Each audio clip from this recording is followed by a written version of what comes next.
तो जहां तक एनपीएस की बात आती है, तो पेंशन का कैलकुलेशन करेंगे तो ये पूरी तरह से इन्वेस्टमेंट पर डिपेंड करता है कि आपने कितना पैसा कहाँ लगाया, तो कोई गारंटीड श्योरिटी नहीं होती है।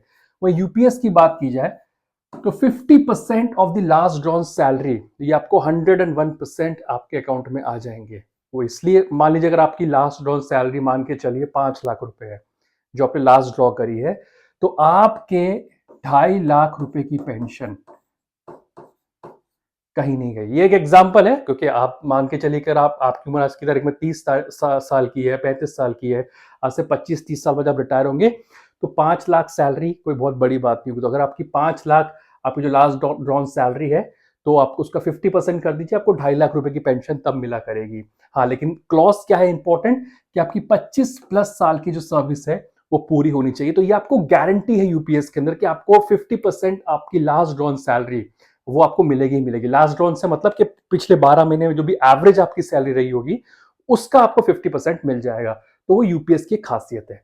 एक और इंपॉर्टेंट पॉइंट है कि लमसम अमाउंट की जब तक बात आती है, क्योंकि सब पूछते हैं कि भाई लमसम अमाउंट कुछ मिलेगा, तो एनपीएस के अंदर क्या होता है कि आपका जितना भी कॉर्पस बना है, आपने इन्वेस्ट करते गए, आपके सैलरी से पैसे कटते चले गए, आपका इन्वेस्टमेंट होता चला गया, तो मान लीजिए आपका जो भी कॉर्पस है, तो उस कॉर्पस में से आप 60% उस कॉर्पस का निकाल सकते हैं, जो कि बिल्कुल टैक्स फ्री होगा, उसमें कोई टैक्स नहीं लगेगा। इसको हम एग्जेम्प्ट बोलते हैं, ट्रिपल ई कैटेगरी।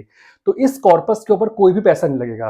और बाकी का जो 40% है, उसकी आपको एन्युटी खरीदनी पड़ेगी, जिसका आपको पेंशन दिया जाएगा। फॉर एग्जाम्पल, 100 रुपए का आपका कॉर्पस इकट्ठा होता है, तो आप 60 साल के बाद में 60 रुपए निकाल सकते हैं, और जो 40 रुपए है बच जाते हैं, उससे मैंडेटरी आपको एन्युटी लेनी पड़ेगी, और उस एन्युटी से आपको पेंशन मिलनी शुरू हो जाएगी।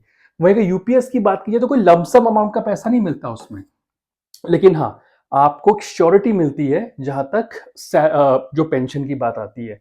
वहीं अगर फैमिली पेंशन के क्लॉज की अगर बात करें, तो एनपीएस के अंदर डिपेंड करता है कि आप कौन सा एन्युटी प्लान ले रहे हैं। सपोज अगर जो पेंशनर है उनकी डेथ हो जाती है, तो क्या उसके बाद में पेंशन मिलती रहेगी? तो आपने जो एन्युटी प्रोडक्ट खरीदा हुआ है, उस पर डिपेंड करेगा कि आखिरकार आपको कितनी पेंशन मिलेगी। वही यूपीएस की अगर बात की जाए, तो 60% of the last pension amount of the family आपको मिलती रहेगी। सपोज किसी पेंशनर को फॉर एग्जाम्पल अगर 1 लाख रुपए आ रहा है, और उनकी अनफॉर्चुनेटली अगर डेथ हो जाती है, तो उनकी फैमिली को 60,000 रुपीज 60 के एज ए पेंशन मिलते रहेंगे उनकी डेथ के केस के अंदर भी, जो कि इसके बेनिफिशियरी होंगे जो भी। तो ये एक तरह से इसमें फैमिली पेंशन का भी क्लॉज है यूपीएस की जब तक बात की जाए तो।